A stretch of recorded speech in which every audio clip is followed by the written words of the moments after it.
3 parts. In each part, you'll hear a number of different extracts. At the start of each extract, you'll hear this sound.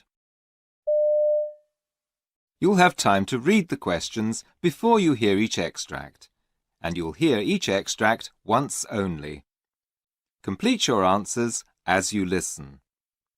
At the end of the test, you'll have 2 minutes to check your answers. Part A. In this part of the test, you'll hear 2 different extracts. In each extract, a health professional is talking to a patient. For questions 1 to 24, complete the notes with the information you hear. Now look at the notes for extract 1.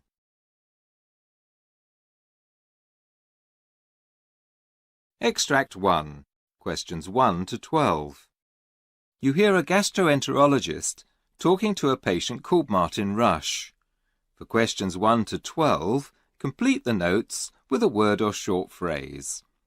You now have 30 seconds to look at the notes.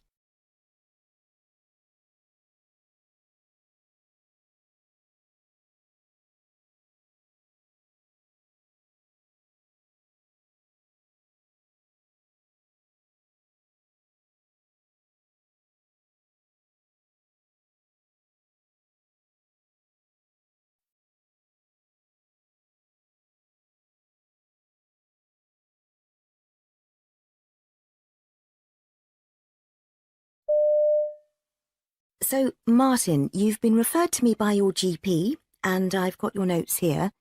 But first of all, perhaps you could tell me in your own words what's brought you here today. Well, it's a combination of things, really. I suspect they're all related.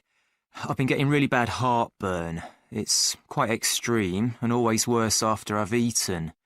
Something else I've noticed is that I sometimes get bile in my mouth, which tastes revolting, and it probably makes my breath smell. It's absolutely disgusting. I seem to be belching and burping a lot too, and I'm full of gas or water or something. I feel bloated virtually all the time. On top of that, it often hurts when I'm swallowing. Something's not right, and it doesn't seem to be improving or going away. Quite the opposite. I can't get comfortable when I'm lying down, so it's affecting my sleep too. Any other symptoms, like diarrhea or sickness? No, nothing like that. And have you been taking anything? Well, I popped down to the local pharmacy and they gave me an antacid, so Right. I've been taking that. I'm trying to eat more fruit and vegetables. I've also made a really big effort to cut down on my alcohol consumption.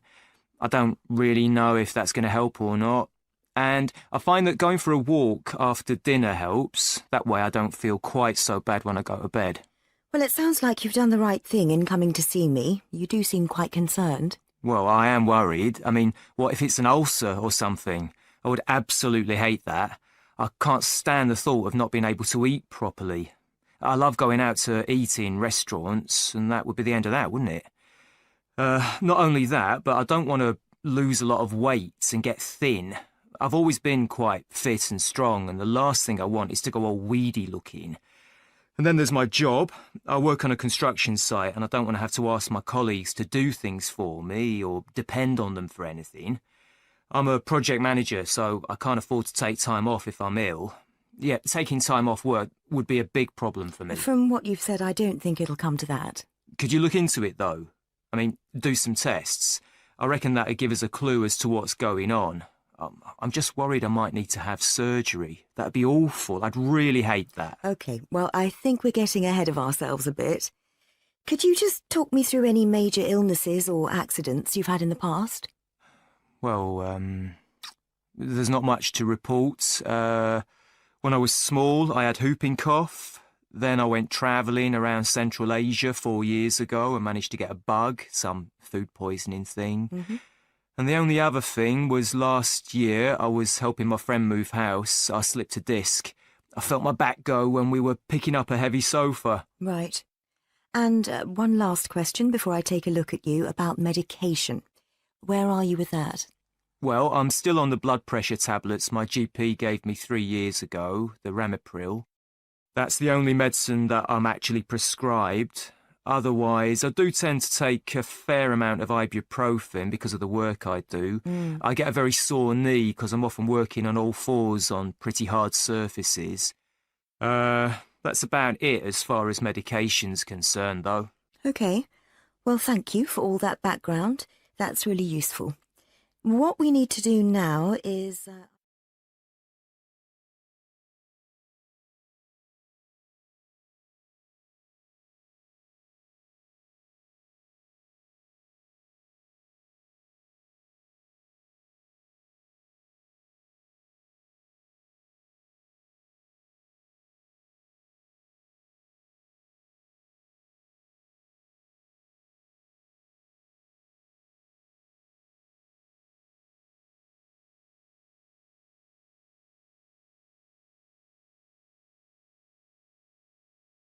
Extract 2, questions 13 to 24.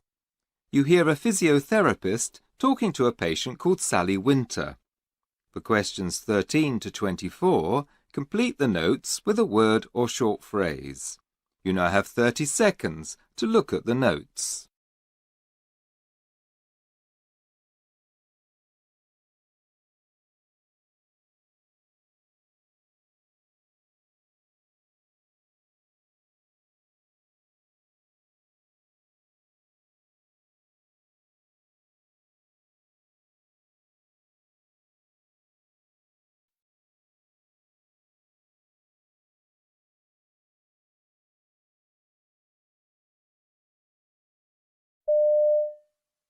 So, Sally, you've been referred to me by your GP, and I've got your notes here. First of all, though, I'd like to hear from you what's brought you here today. Could you tell me how your problems began, what treatments you've had, and anything else you think I may need to know? Well, it all started about 5 years ago. I began to notice a pain in my arm, and it's gradually got worse. Okay. It's a horrible type of pain, a sort of tingling like pins and needles going all the way down my right forearm from the elbow. It's the inside part that's particularly bad, and it occasionally affects my little finger too. Anyway, I've had to come and see you because it's got to the point where I can't work. I cycle for a living. I'm a delivery cyclist, and last weekend I noticed I was finding it hard to use the brakes, and when I turn corners, it's agony. I just can't seem to grip things properly. It's having quite a big impact on my life. I mean, all of the hundreds of little jobs I do every day that I never used to think about now seem almost impossible. This morning I had to ask my son to tie my shoelaces for me. My wrist feels so weak. It's ruining everything. I see. So what have you been doing to manage the pain? Well, I went to see my GP. It must have been about a year ago now. He suggested using ice packs and to rest the arm, so that's what I did. And it did work up to a point, but it's gone beyond that now. So then this friend of mine said I should try CBD oil, as it's supposed to be amazing for that kind of pain. And it is the best thing I've found so far. Okay. But if I know I'm going to be doing a big job and I need my arm and hand to work properly, I take a Panadol beforehand. I see. Now, it says here on your notes that you went to see a chiropractor too. How did that go? Well, I only went once because it's expensive. He gave me some funny exercises to do. I had to squeeze a tennis ball like this, over and over. And the other thing he did was give me an elastic band and put it round my hand. Then I had to stretch it. Oh, and one more exercise where I had to lift a little weight up and down slowly. But it didn't help much, really. To be honest, I stuck to it for about a week, and when nothing happened, I gave up because it felt like a waste of time. I see. Is there anything else I need to know about? Any major illnesses or operations in the past? Well, I had appendicitis when I was a kid, and 2 years ago I went on a climbing holiday in Spain, and somehow I managed to pick up a shoulder injury there, but otherwise nothing major. I've had a few bouts of depression over the past 5 years or so, like when a long-term relationship came to an end, and then when my brother passed away. He had leukemia. But I managed to pull round okay, because I'm very fit. I don't know many other women of my age who are in such good shape. And of course, I'm not overweight either. No, you do look very well, Sally. What really worries me coming here is that it's all going to be a complete waste of time and totally ineffective. I mean, does physiotherapy even work? No offence, but I can't afford any more days off sick. If the problem's ongoing, like a long-term thing, then I'm going to be in trouble. What I really want is steroid injections. Well, a lot of people have doubts about physiotherapy, but I can assure you that it's an extremely powerful form of treatment, and you will see results if you commit to doing the exercises. Okay, but it'd be good if we could at least talk about some sort of surgery. My GP said I had to come and see you first. I don't think it'll even come to that. From what you've been saying, I'm confident that we'll be able to handle this with physiotherapy and over-the-counters.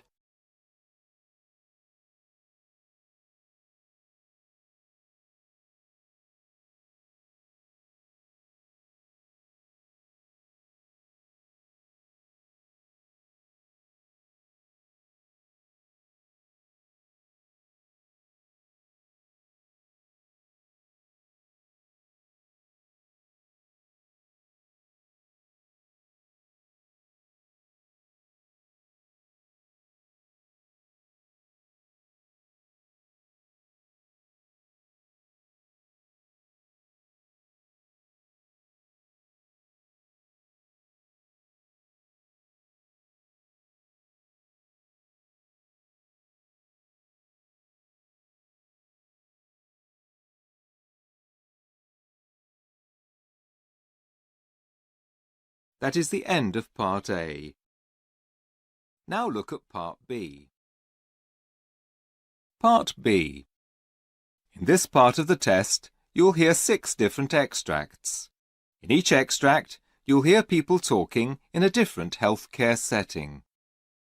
For questions 25 to 30, choose the answer A, B or C, which fits best according to what you hear.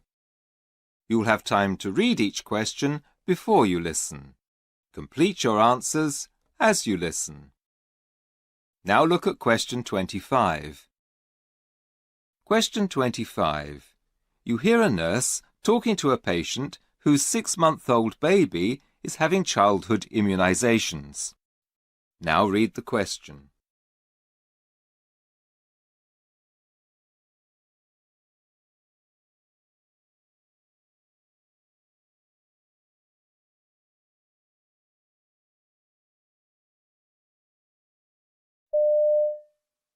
Thank you for bringing him today. So, he's having the 6-in-1 vaccination, which will protect him against 6 very serious diseases: whooping cough, tetanus, polio, hepatitis B, diphtheria, and Haemophilus B. Now, before I go any further, I'd like to make it clear that there's no risk whatsoever of your baby contracting any of these diseases from the vaccination, as it doesn't contain any live organisms. You may notice a few side effects, which could make him feel a bit irritable for a few days afterwards. There might be a slight red swelling or small bump at the injection site, and his temperature might be slightly higher than usual. If he develops a fever, keep him cool by giving him cold drinks and removing any heavy clothing. You should contact the doctor immediately if his temperature goes above 39 degrees. This is the first of 3 doses he'll be getting to ensure strong immunity. Each dose increases his immune response, and he'll need all of them. Okay.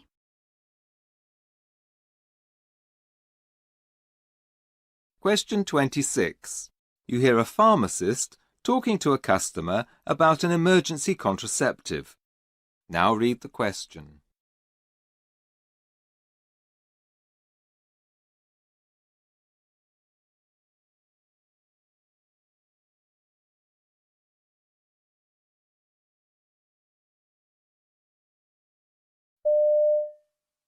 You should take this as soon as possible. It might make you feel a little bit queasy, but if you're actually sick within 3 hours of taking it, you should go back to your doctor as you'll need another dose.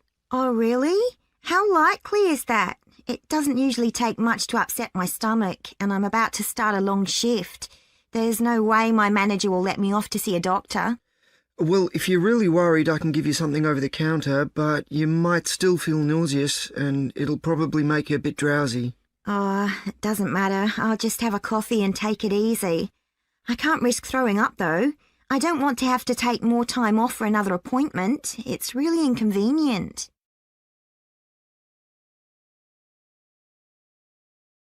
Question 27. You hear a practice manager talking to a physiotherapist who's about to carry out a home visit. Now read the question.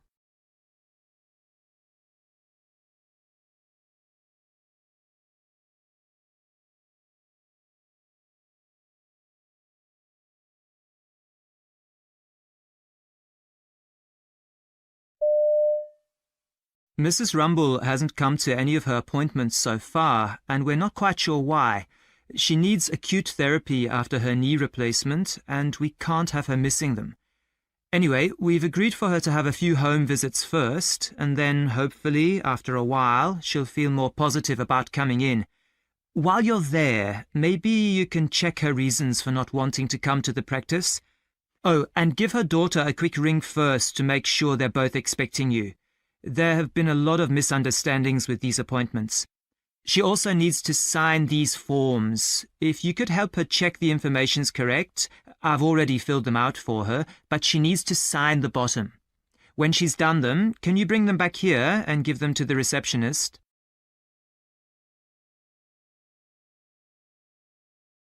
Question 28. You hear an occupational therapist talking to a patient who's recently suffered a stroke. Now read the question.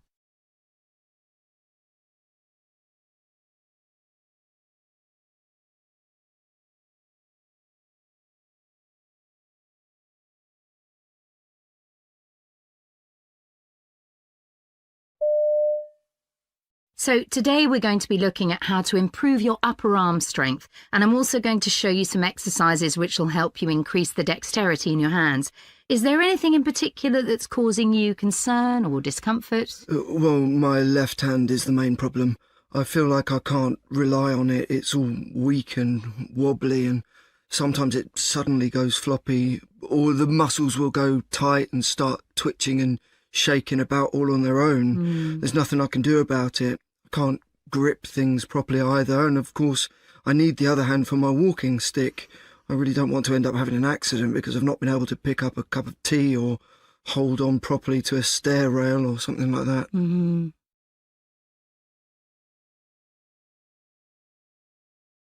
Question 29. You hear a GP talking to a patient at a community practice. Now read the question.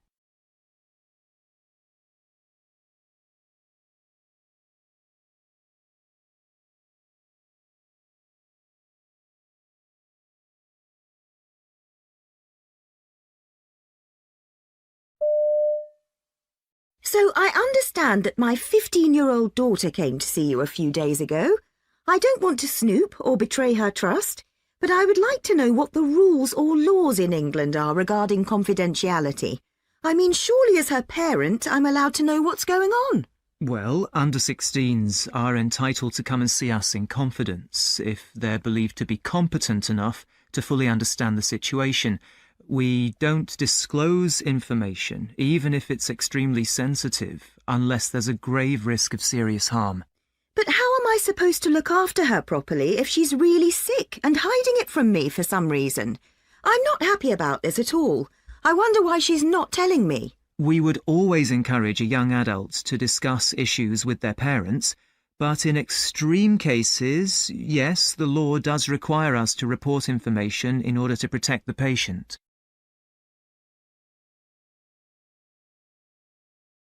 Question 30. You hear a senior nurse talking to the staff at a care home about the use of hoists. Now read the question.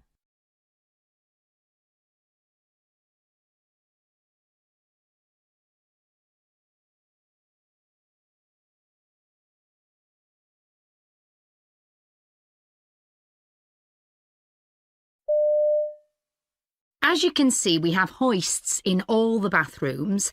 They are complicated to use and potentially dangerous, so in order to avoid injuries, falls or any distress to patients, the correct protocol must be followed at all times when using this equipment.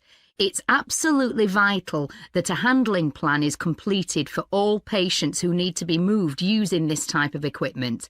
It should detail all of the specific requirements, and by that I mean type of hoist, technique, number of trained handlers required, sling attachment loops to be used, and, where applicable, leg configurations.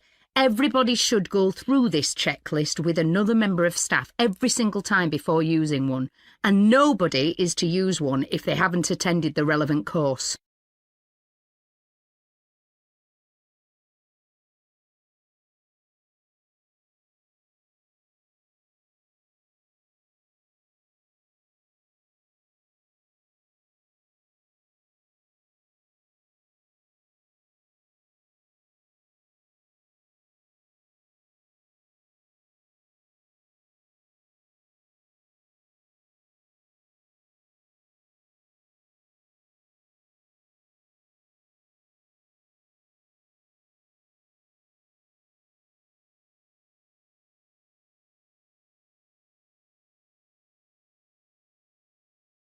This is the end of Part B. Now look at Part C. Part C. In this part of the test, you'll hear 2 different extracts. In each extract, you'll hear health professionals talking about aspects of their work. For questions 31 to 42, choose the answer A, B or C, which fits best according to what you hear. Complete your answers as you listen. Now look at Extract 1. Extract 1. Questions 31 to 36. You hear an interview with a bioengineer called Mark Kendall, who's developed a new method of administering vaccinations called a nanopatch. You now have 90 seconds to read questions 31 to 36.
Today I'm with biomedical engineer Mark Kendall, who's developed new technology called a nanopatch for delivering vaccinations.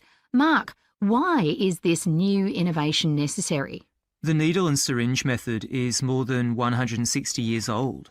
It has made a huge contribution to increasing life expectancy, but we can still do better. The needle itself causes all sorts of problems. It's estimated that up to 20% of patients in Australia have a phobia of needles and don't get vaccinated against deadly diseases. This means that herd immunity is lowered and people are more susceptible to fatal or life-changing diseases.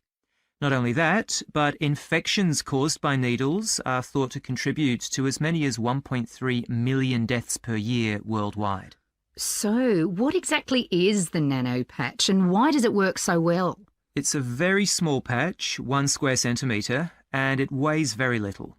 Each one has approximately 20,000 little points, or projections as we call them, on it. It's invisible to the naked eye and covered and sealed with a powder form of the vaccine. It's applied using a reusable spring-operated device, which releases the vaccine less than a minute after it breaks through the tough outer layer of skin and contacts the moisture within it. Afterwards, the patch can be thrown away. It's very effective because the skin contains huge quantities of immune cells. A needle targets muscle, which contains very few. Could you outline the main benefits? Well, the main one is improved immune responses. Vaccines work by introducing an antigen into the body. This is a safe kind of germ that makes our body think it needs to deliver an immune response, so it learns and remembers how to cope with threats. When the real threat, in other words, a disease, arrives, the body can deal with it and eliminate the infection. Now, certain layers of the skin are jammed full of immune cells, and the nanopatch is able to reach thousands and thousands of them within a microscopic area. When my team tested responses to the flu vaccine, they found that a nanopatch required a far lower quantity of the actual vaccine for it to be effective. And what impact would that have in terms of global health? Well, if we can take a vaccine that's currently $10 down to 10 cents, it would be a real game changer for the developing world, simply because it could significantly decrease financial obstacles and be delivered on a far larger scale. It also means that we may be able to develop vaccines which protect against more deadly infections.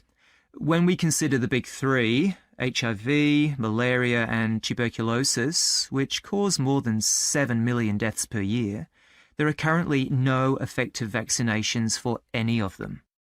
I assume that being small must make transporting nanopatches easier. I mean, they must be far easier to transport than a needle and syringe. Ah, yes. Of course, it's far easier to carry hundreds or thousands of tiny, lightweight nanopatches at a time than it is to transport needles or syringes. A car, bike or van isn't always necessary to manage the load. This means we can deliver vaccines far more easily to people in remote areas, and these people often slip through the net. But it's not only the size, the requirement to keep a needle and syringe vaccine refrigerated all the way through from production to when it's administered is known as the cold chain. And as you can imagine, it presents huge logistical challenges in certain parts of the world. If the vaccine is too cold or too warm, it breaks down and is unusable. It's estimated that as many as half the vaccines in Africa aren't working properly due to a breakdown in this system. Because the nanopatch is dry rather than being a liquid, the cold chain isn't necessary. Why did you decide to trial the nanopatch in Papua New Guinea? Well, Papua New Guinea struggles with a lot of the key obstacles to vaccination and reflects the medical and climatic conditions of much of the developing world. There's the logistics, for example. Papua New Guinea has only 800 suitable refrigerators, and many of these are old, in disrepair, or in the wrong locations. Not only that, but the country has unstable energy provision, which makes refrigeration even more difficult. But our main reason for trialling the nanopatch there was that the country has the highest incidence in the world of young women with the human papillomavirus, or HPV as it's known. This is one of the leading causes of cervical cancer, yet the vaccine is unavailable because it's too expensive.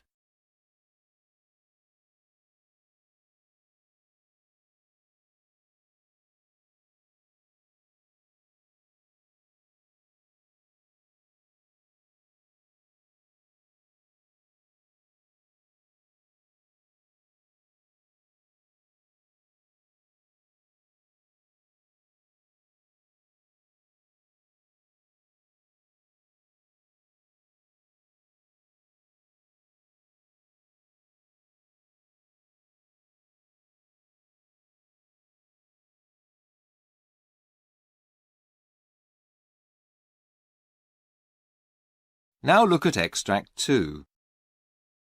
Extract 2. Questions 37 to 42.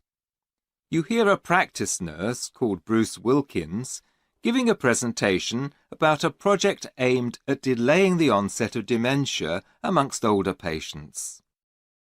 You now have 90 seconds to read questions 37 to 42.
I'm here today to talk about a new project at our practice which we hope will delay or even prevent the onset of dementia in our patients.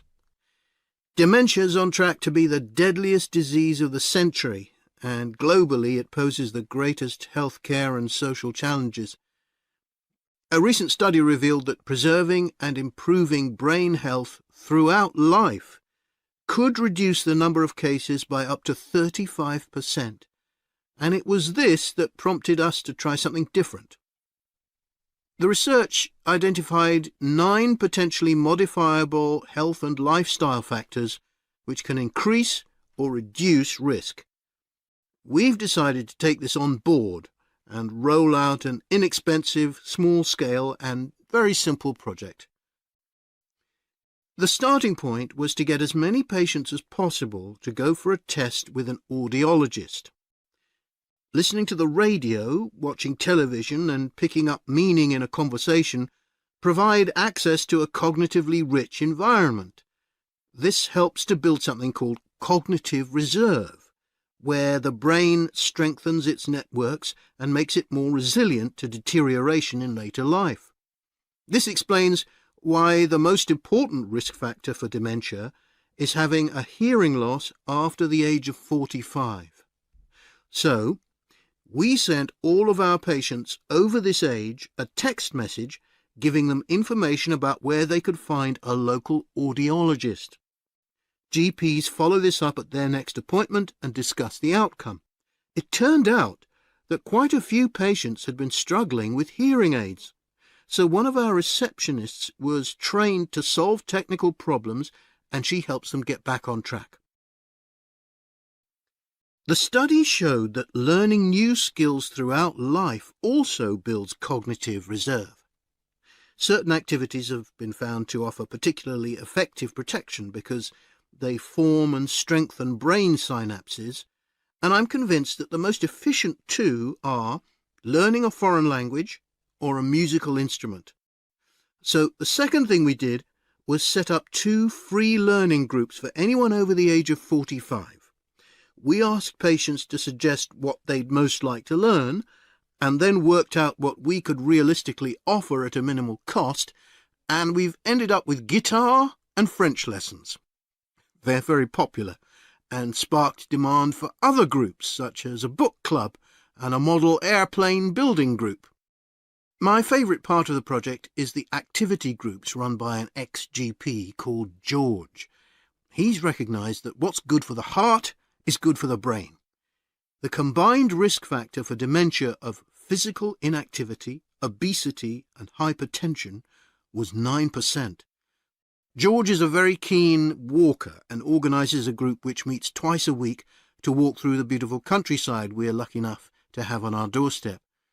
The group is very well attended and has revealed many more benefits than we originally anticipated. Not only will it hopefully produce helpful results in terms of physical health, but it's leading to stronger friendships, meaning that those who take part are less susceptible to depression and social isolation, which are also risk factors. That's what I love most about these groups. The benefits are multidimensional. So that's where we are with the project at the moment, but it's forever evolving. We've been contacted by other local practices who are interested in setting up similar schemes and hope that in the future we'll be able to work together in terms of sharing good practice, offering a wider range of groups and building attendance. The next thing on our list is to reduce the number of smokers at our practice.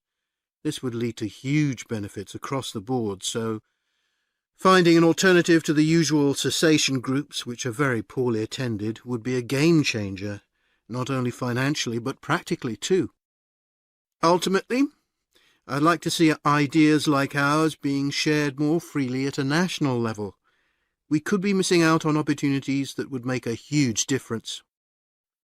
You may be thinking that the outcomes of our project are unlikely to be dramatic, and the findings of the study are unlikely to be replicated exactly, but because we see the far-reaching effects and terrible strain the disease puts on family, carers and the health service, We believe that even the smallest improvement would significantly benefit our community and potentially our society as a whole. There's nothing to lose, and so far participants have only gained in terms of new skills and friendships. I think the findings revealed in the study tell us it's time we change the way we tackle dementia, or at least try. Otherwise, we risk allowing dementia to shape our society and the course of our lives.